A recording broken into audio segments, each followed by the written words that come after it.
Quatrième, calcul littéral, préparation au test, correction de l'exercice 3.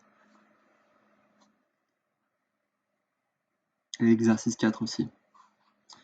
Donc on a un exercice un peu similaire qu'on avait vu pas la leçon, mais dans les activités de préparation. Donc on vous donne un rectangle, bon là c'est un peu bouffé mais c'est pas grave. IJKL, on vous dit que c'est un rectangle, d'ailleurs si on regarde les codages on voit que c'est un rectangle. On vous donne ce qui semble être sa longueur, donc IJ, ce serait la longueur grand L, 8x moins 1, et puis là vous avez sa largeur, ce serait KJ, qui vaudrait 3x moins 2, la longueur, donc petit l. Ok, et on vous demande donc, question 1, de développer et de réduire le périmètre grand P d'IJKL et l'aire grand A IJKL du rectangle IJKL. Donc le périmètre, il y a plusieurs formules, c'est soit 2 fois L, 2 fois grand L, plus 2 fois petit l, ou alors la forme factorisée, 2 fois la longueur plus la largeur entre parenthèses. Donc n'oubliez surtout pas les parenthèses ici, mais vous n'êtes pas obligé de les mettre par contre autour de la longueur, autour de la largeur, quand il s'agit de calculer le périmètre dans cette situation là bien précise. Voilà, donc j'ai ça, et on vous disait développer et réduire. Donc on va déjà commencer non pas par développer, mais par réduire ce qu'il y a à l'intérieur de la parenthèse. Donc allons-y, donc ça c'est la longueur, ça c'est la largeur. Donc je vais réduire tout ça.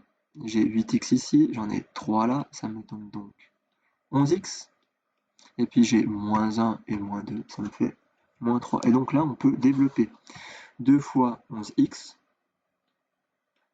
22x, et 2 fois moins 3, moins 6. Voici la forme développée réduite du périmètre. C'est ce dont on va se servir ensuite dans la question petit 2 pour calculer grand P pour la valeur de x égale 5 cm. On va calculer l'aire. Donc je vous rappelle que l'aire, programme de primaire, c'est longueur fois largeur.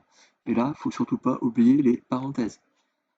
Certains pourraient être tentés d'écrire 8x moins 1 fois 3x moins 2 sans aucune parenthèse. Il n'y aurait que la multiplication du moins 1 par le moins 3 qui serait valide. Là, on met les parenthèses. On a affaire à une double distributivité. Commençons. Donc, 8x fois 3x, dx par dx, ça fait dx au carré, 24x au carré. Ensuite, 8x va venir multiplier moins 2, donc ça me fait moins 16x. Dx multiplié par des nombres, ça fait dx, c'est pas dx au carré. Après, on va distribuer le moins 1 à 3x, donc moins 1 fois 3x à moins 3x. Et enfin, moins 1 fois moins 2, avec des signes de la multiplication, moins par moins plus, donc plus 2. On peut réduire cette expression, où on a deux termes en x, 16x et moins 3x, qui nous donnent moins 19x. Oui, je vais faire une erreur, j'ai corrigé. Alors, question 2, calculer pour x égale 5 cm le périmètre et l'aire du rectangle. Donc on va bien se servir des formes développées réduites. Parce que si on remet dans le début, là, ça va être beaucoup plus compliqué. Vous allez voir, là, on n'a que 3 calculs à faire. Donc, dans l'expression qui est là, dans 22x moins 6, je remplace x par 5. Donc, x, je remplace par 5, mais il faut bien que je pense à faire apparaître le multiplier. 22 fois 5 moins 6, vous pouvez prendre votre calculatrice et faire directement le résultat, et obtenir directement le résultat, 124. N'oubliez pas, centimètres. Là, il n'y a pas d'unité parce qu'on ne nous dit rien, mais là, on vous dit que c'est 5 cm, donc là, c'est bien 104 cm pour le périmètre, pour x égale 5, vu que x est donné avec des unités. Il faut faire aussi attention pour l'aire. Ici, donc on va prendre la forme qui est là, on va servir de cette expression-là, et on va remplacer x par 5. Donc là, x au carré, ça me donne 24 fois 5 au carré. Là, mon moins 19x devient moins 19 fois 5. Priorité opératoire, surtout pas la multiplication, d'abord au carré. Donc 5 au carré, 25. Je peux me permettre de calculer moins 19 fois 5, ce qui nous fait donc moins 95, plus 2, 24 fois 25, à la calculatrice 600, voilà, et on obtient au final 507 cm². N'oubliez pas les unités. C'était des centimètres, mais là on calcule une aire, et donc l'unité pour les aires, c'est le centimètre². Exercice 4, donc programme de calcul. Je vais faire disparaître ce qu'il y a avant. Voilà, programme de calcul. Donc choisir un nombre, ajouter à ce nombre 8, multiplier le résultat par 2, puis enlever 15 et enfin soustraire le double du nombre choisi au départ. On vous demande de tester le programme pour 2, puis pour 10. Donc pour faire tourner le programme, donc on va choisir 2. Première étape, donc voilà, on choisit 2. Ajouter 8, donc j'écris 2 plus 8, 10. Alors, soit j'écris en colonne, soit j'écris à la suite. Mais si j'écris à la suite, je mets une séparation. Hors de question d'écrire un truc du genre que 8 égale 20. C'est pas égal. Donc on fait une séparation et on écrit la deuxième étape. Donc la deuxième étape, c'est multiplier le résultat par 2. Donc j'écris 10 fois 2 ou 2 fois 10, ce qui nous donne 20. Troisième étape, enlever 15. Donc 20 moins 15. 20 moins 15, 5. Et dernière étape, soustraire. Donc soustraire à 5. Donc 5 moins le double du nombre choisi au départ. Le nombre choisi au départ, c'est 2. Donc 5 moins 2 fois 2. 2 fois 2, ça fait 4. 5 moins 4, ça nous fait 1. Voici le résultat obtenu avec le programme de calcul pour 2, si on choisit 2 au départ.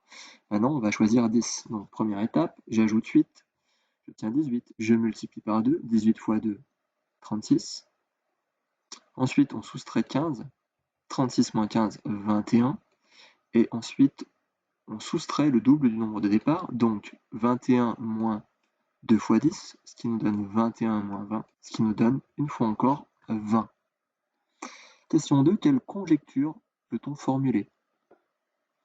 Je vous rappelle qu'une conjecture, c'est une hypothèse, ou c'est qu'est-ce qu'on pense. Voilà, quelle supposition on peut faire. On n'a rien démontré là, on a juste vu que si on prenait 2, on obtenait 1, et si on prenait 10, on obtenait 1 aussi. C'est peut-être seulement avec 2 et 10 qu'on obtient 1. Avec les autres nombres, peut-être qu'on n'obtient pas 1. Mais bon, on va quand même se lancer et faire une proposition et dire bah, peut-être que, en fait, quel que soit le nombre choisi au départ, on obtient toujours 1. On obtient toujours 1, quel que soit avec le programme, quel que soit le nombre choisi au départ. Donc c'est ça ma conjecture. Ce serait mieux d'écrire un truc du genre, quel que soit le nombre choisi au départ, on obtient toujours 1. Donc maintenant, en utilisant un calcul littéral, démontrer la conjecture. Donc ça, il faut le prouver. Deux exemples ne prouvent absolument rien. Il faudrait prouver avec tous les nombres. Il y a une infinité de nombres. Ça prendrait une éternité. On n'a pas tout le temps. Donc, on choisit un nombre. On va appeler ce nombre x, qui vaut pour tous les nombres. Donc, soit x le nombre choisi. Si on le prouve avec x, qui est une lettre, ça marchera pour l'ensemble des nombres. Et on aura donc réussi à démontrer la conjecture. Donc, on choisit x, voilà.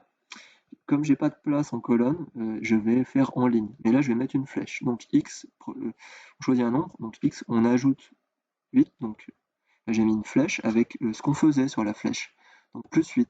Donc j'obtiens x plus 8. Après, il faut multiplier le tout par 2.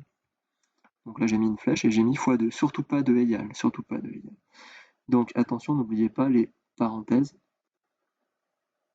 Vraiment super important, sinon il n'y a pas de distribution. S'il n'y a pas de parenthèse, là c'est seulement 8 qui est multiplié. Or il faut tout multiplier, il faut multiplier x et 8, c'est la somme en entier qu'il faut multiplier. Et dernière étape,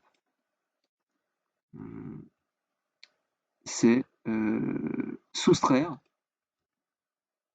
Ah non, c'est moins 15, je ne l'ai même pas écrit. Donc enlever 15, c'était pas ma dernière étape.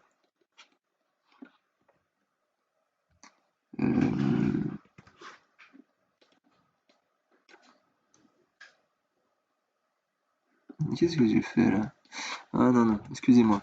Alors là, c'est le seul endroit où on peut mettre un égal. Là, il n'y a pas de flèche. Là, c'est égal. Excusez-moi. je sais pas pourquoi j'ai fait ça. Ok, là c'est égal. Laisser une flèche, mais... Donc là, j'enlève 15. Ok, voilà. 2 facteurs de, entre parenthèses, x plus 8, moins 15. Et enfin, toute dernière étape, moins 2x. C'est-à-dire, j'enlève le double du nombre choisi au départ. J'atterris où? J'atterris là. La suite, c'est ici. Voilà, on aurait pu tout écrire d'un coup, hein. Donc j'ai un nombre, j'ajoute 8, première étape, je multiplie le tout par 2, entre parenthèses, deuxième étape, j'enlève 15, troisième étape, et dernière étape, j'enlève le double du nombre choisi au départ, donc moins 2x. Donc qu'est-ce qu'il faut faire? Dans la méthode de la leçon, je t'ai dit qu'une fois qu'on avait ça, il fallait développer et réduire. Donc là, on a une simple distributivité, le 2 facteurs de x plus 8, donc je vais faire 2 fois x, 2x, et puis 2 fois 8, 16. Donc là, j'avais du moins 2x, les 2x disparaissent, j'ai 16 moins 15 qui fait 1. Et donc, on voit que le résultat est indépendant des x, donc est indépendant du nombre choisi au départ. En conclusion, et c'est ça la phrase qui va bien, donc, quel que soit le nombre choisi, on obtient toujours 1 avec ce programme de calcul. Voilà.